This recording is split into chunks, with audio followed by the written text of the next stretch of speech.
Hello and welcome to Financial Education for the Nation. My name's Warren Shute and today we're covering the furlough scheme, self-employed income support scheme and all the changes. Are you up to date?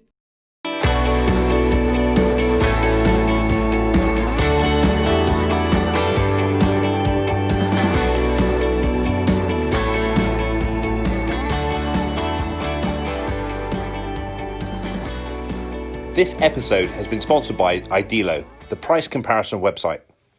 Okay, so what's going on? You'd be completely forgiven if you'd lost track of whether you could be furloughed, whether you can claim any kind of mortgage holiday, whether we can go out walking with our friends, whether our friends come around our house, whether we can go to Wales, we go to Scotland and wherever else. It's getting a little bit confusing. And what I think is not helping with the matter is the information that's being sent out to us changes. So they give us one bit of information, then they change it. They give us another bit of information, they change it. So I just wanted to summarize for you today where we are with regards to the furlough scheme. So the furlough scheme was supposed to end on the 31st of October, and we had the job support scheme already in place, announced by Rishi Sunak, all set up to go live. However, on that same day, Boris Johnson came out and announced a further 4-week lockdown in England. So by the time you're listening to this, you will be in the midst of that additional 4-week lockdown. He then, at the same time, extended the furlough scheme until the end of March. No, he actually extended it for 1 day. That's it. Well, sorry, 1 month. And then on the 5th of November, he extended it until the end of March 2021. So where we are today, and we're recording this at the sort of mid-November time, is the furlough scheme is extended now until the 31st of October 2021. Okay, now that's for any employees on the employer's payroll as of midnight on the 30th of October. Employees who are made redundant can also be furloughed if the employer re-employs them. Okay, and there was a cut-off date of the 23rd of September for that. But basically, the government now will pay 80% of a employee's wages up to the cap of £2,500, just as we were used to, and that's going to run until the end of January 2021.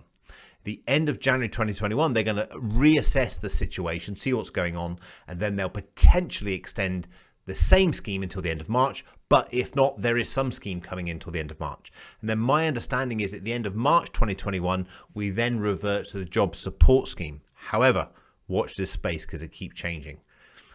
If you're self-employed, the self-employed scheme was already extended. So that is now extended to the end of March 2021. The improvements are basically that if you are self-employed, you can now claim 80% of your 3 monthly trading profits for November, December and January.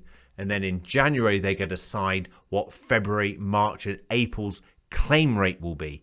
But it's still 80% taxable grant of your average trading profits for those 3 months, November, December and January. So that's great news. That's pretty much what we were already experiencing as it is at the moment. And unfortunately for the thousands, maybe hundreds of thousands, but let's just say thousands, that exaggerating, that slipped through the net of the self-employed income support scheme or the furlough scheme. So let's say you just started up a company, you're not in there, or maybe you're a shareholder director and you pay yourself a very, very modest salary and the furlough scheme's not really working for you. We still have universal credit. Not great, I appreciate. For over 25s, it's £409, £89 a month. And what they have done is they've removed the minimum income floor for that. So basically means anyone who's entitled to can claim for that. And that minimum income floor is being removed until April next year. So what I've kind of taken away from this is we're in a 4-week lockdown as we speak, but they've put the furlough scheme on now until March next year.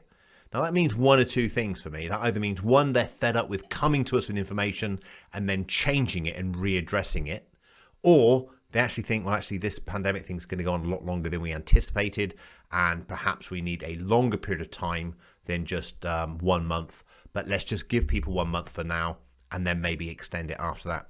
I don't know. I must confess, I thought things would be wrapping up by now when I first sort of heard about it. I heard about it in January, but when we first started getting affected by it in March of this year, I thought by the end of the year, very end of the year, maybe first quarter next year, things will get wrapped up. I am changing my mind, I'll be honest. I think it's going to go on until next year, just the way things are going. Anyway, back to the figures, Also, remember we have statutory sick pay. So that's £95.85 per week if you or a family member is required to self-isolate or get coronavirus. So if you self-isolate and you need to claim that, or you are sick, you can still claim statutory sick pay.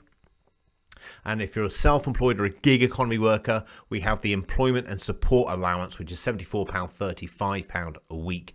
Again, if you or your children basically have to self-isolate, you have to self-isolate with them, then you can also claim that. Mortgage holidays. Mortgage holidays is one of the better. No, furlough was very good too. So the support package has been great, but the mortgage holiday was great for so many people. If you were affected by the pandemic and you needed a respite from your mortgage payment, you could take a 3-month mortgage holiday from the payments, and those payments basically get added to the end of the mortgage term. That was due to end on 31st of October. They also extended this. Now, the legislation around this is a bit more complicated. In summary, if you haven't claimed, you can claim. And if you have claimed, you still could claim. Okay, so go to warrenshute.com and check out the blog that associates with this. And there's the full details on that. Also, we have the coronavirus matrix, benefits matrix. So all the different things that are going on, we put into a big matrix and we publish that. We keep updating it. And Vince, who does a fantastic job of all the editing stuff, has been completely overworked because I redid this video and I've had to redo it because of the changes that come out. So it really is hot off the press. But although this video may date, that matrix is constantly updated. So just go to our website, warrenshute.com, and sign yourself up for that and get that downloaded, and you can keep abreast of what all the benefits are for everyone. So mortgage holidays are back on the table, and they're back on the table, I think, until January next year. Might be March. Again, I'm losing track of where things are there, but they're back on the table. You can claim those, which is good news. There's also been a ban on repossession until the 31st of January next year, which is also very, very good news for people who are really, really struggling. But I would say to you, if you are struggling financially with your mortgage payments, please pick up the phone, call your lender, explain the situation. We now have a mortgage payment holiday that you can claim. That was planned to be stopped on the 31st of October. It's back on the table. But even if that wasn't there, you're much better off communicating than you are just burying your head. Tenants. So although the ban on evictions for tenants expired, I think that was back in end of August, landlords now do need to give you a 6-month notice period, unless it's real severe cases, social behavior, that kind of thing. So you've got 6 months notice if you can't afford your rent. It's not ideal, I know, but again, speak to your landlord, because obviously at the end of the day, they might have a mortgage to pay. They might be in a situation, but they might be in a position to say to you, hey, look, why don't you pay a lesser amount? Why don't you help me through this period? Because they'll be in the same boat as you. They might be relying on the rent to pay their bills or their mortgage, but communication is key when it comes to things like this. And then we had overdrafts, where we had the support with overdraft finance agreements, that kind of thing. My understanding is that has come to an end. At the time of this recording, there was no legislation out to talk about overdraft support. There was a free overdraft, and then there was the car finance and loans, everything else that was supporting. However, if you are struggling, please just call your lender and talk to them and see what they can do to help you. So the raft of benefits being thrown at us by the government, I think, is tremendous. I wish the communication was a bit more consistent and clearer, but we can't fault their generosity. They've been tremendous. They really have. So for most of us, we're getting some kind of support, whether it's through the furlough scheme for the employed individuals or for the self-employed individuals, and the mortgage holiday. They're all continuing, which is absolutely great news. Now, I thought about this and I thought they are being incredibly generous. So it's really, really good. Admittedly, if you're in a higher income, it's not so good. But how does it compare globally? So around the world, I thought I'd have a look at the big 5 this week, have a look at the big 5 support packages by governments and see how it sort of fitted into our comparison. Top of the list, it didn't surprise me, if I'm honest, because they are actually one of the most indebted nations in the world, government, public debt. But Japan come in pretty much at number 1 in my book. Japan is spending an incredible 234 trillion yen. Now, that's like monopoly money, right? But in our terms, that's 1.7 million pounds. And they're furloughing up to 100% of an employee's wages. Now, straight away, I just thought, well, that's why you're in so much debt. So Japan, just to give you an understanding, the UK now has debt about 100% of its GDP. So in other words, the amount of money the UK generates each year, it has 100% of that in debt. Japan is over 200%. And it has been for some time. It's all about aging demographics and things like that. But that's one of the reasons why they're so indebted. But furloughing 100% of wages as well isn't going to help matters.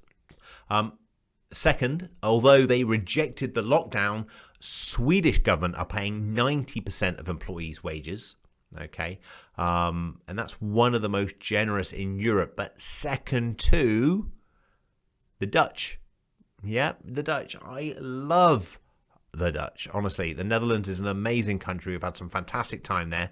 And by the looks of it, they're incredibly generous too. They are covering 90% of a worker's wages, this time capped at €9,538 a month, which in our terms is £8,500. So it kind of puts our £2,500 into insignificance, particularly when we're only 80% of that as well, and they are at 90%. And they're going to run that through to the summer of 2021. So I've mentioned this a few times on air. The guy who taught me how to become a good financial planner always used to say, so what? So what does that mean? If they're running their furlough scheme in through till summer next year, do they really think their economy, their workers are going to be disrupted until summer next year? What are our government not telling us? That's a possibility. Coming in fourth place is Germany's. Now, I'm going to try and pronounce this. They called it the Kurzarbeit. So, Kurzarbeit. If you're German and you watch this, correct me, please. Forgive me. I actually did German at school too, and I loved it, but I'm obviously not very good at it. Their scheme remunerates 60% of the furlough's wages, rising 6-7% for single parents.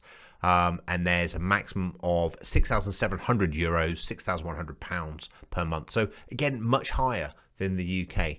And then in fifth place, the French government runs the chômage partiel scheme, which is 70% of the gross salary up to €6,927,000, £6,400, pretty much in our terms, or 100% of salary for those on minimum wage. So yeah, we're getting a great job here, but what does all this tell me? All this tells me is there's going to be a tremendous amount of debt globally by the governments. Less so, I think, by America. They're not furloughing as much, but still they've got a huge amount of debt anyway. But it's going to be a massive driver for governments to keep interest rates low going forward. So I do think we're now in a protracted period of low interest rates. Low interest rates typically means low inflation and low capital price interest increases. So we're less likely to see appreciation on everything from property prices to asset prices of all sorts, equities and such like. That's just my view. We can't really tell what the future brings, but that's pretty much what my view is. So main body of the news this week, just want to touch on a couple of main things that come out. We are now less than 100 days until the self-assessment deadline. So hang on one, we've just got through Halloween and fireworks. We had Remembrance Sunday. We're approaching Christmas and already talking about January because it's important to plan ahead.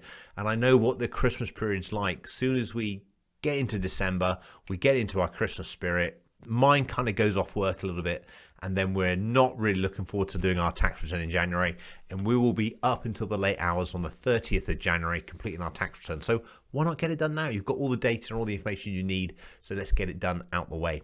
So a few things about your self-assessment. If you don't normally do a self-assessment, you need to do a self-assessment tax return if you were more than £2,500 of rental income. Okay.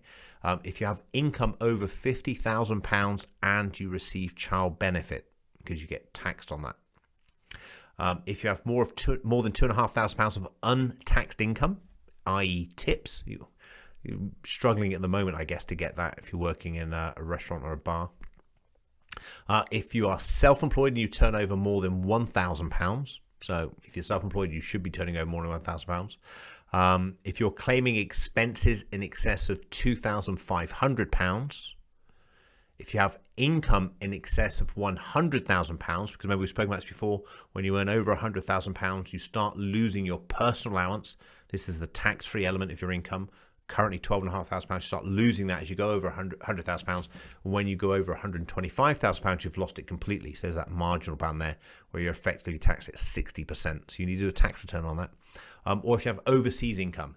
So there's just some snippets. So you can voluntarily do a tax return as well, but there's some of the reasons why you do need to do a tax return.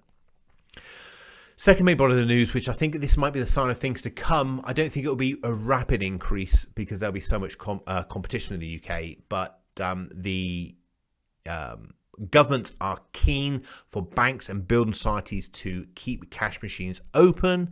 However, the post office has announced it's going to cut a third of its cash machines. So I can see a society of a cashless society going to electronic money, digital money. I don't even carry cash myself. I do everything with PayPal and Apple Pay when I'm buying things. It's just very, very quick and efficient. It's very easy for me to keep receipts and recall what I'm spending. Yeah, over the next 18 months, with about 600 cash machines are going to be shut by the end of March 2022.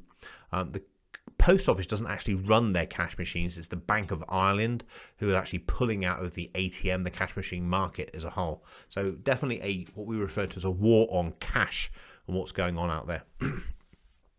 When I get cash now, I go and pay it into the bank because I don't like handling it so much. But maybe you're different. Maybe you enjoy using cash. Let me know. Tell me what you think. Questions from the listeners and viewers over the last couple of weeks. My son is looking to buy a house.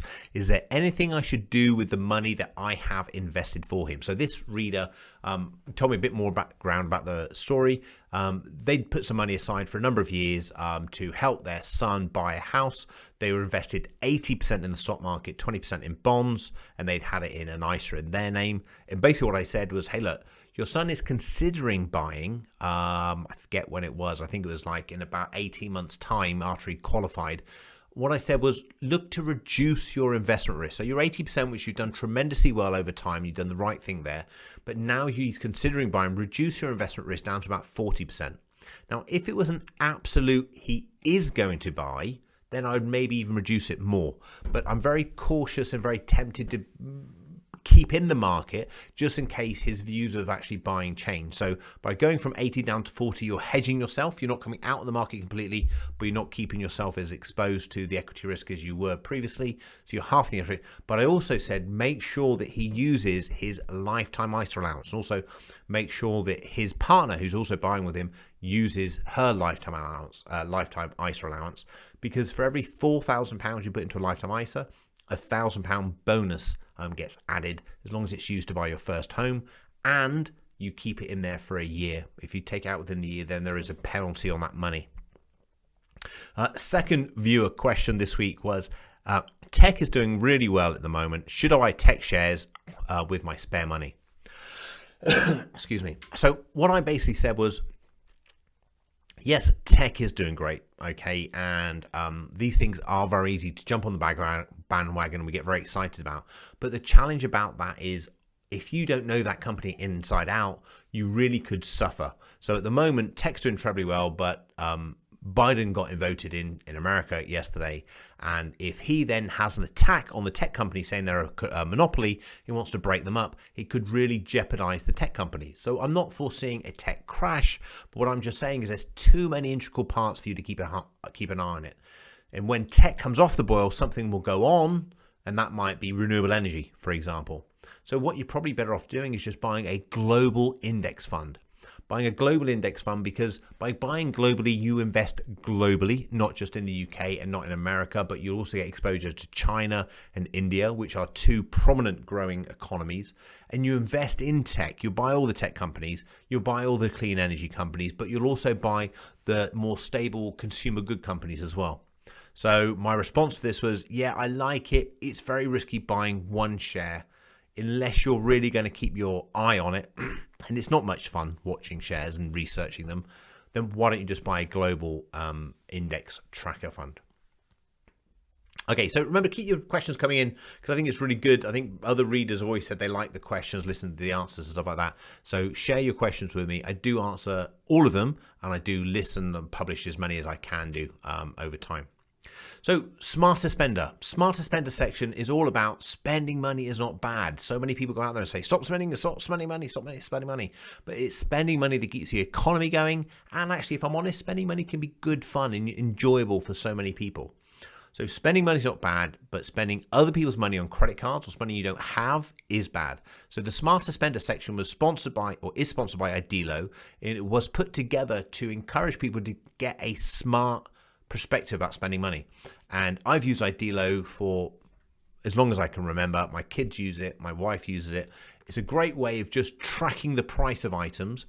Always do it this time of year before buying Christmas presents, and then you can see when things hit a certain price mark. So Idilo will search the internet and find you the best price on the item, and also remind you when it hits a price alert that you're happy paying. So this week, what have we got going? We've got portable speakers, about 10% cheaper than last week, and also CCTV cameras.